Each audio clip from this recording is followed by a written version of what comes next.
நீ பாங்குடனே கருள் தரவே பழம் முதிரும் சோலையிலே பரஞ்சோதியாய் நின்றவன்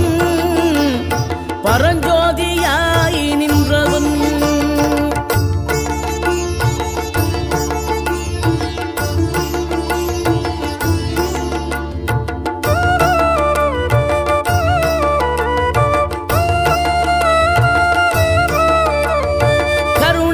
கமழும் அந்த அருணகிரி தமிழில் மனம் மகிழ்ந்தாடி நின்ற முருகன்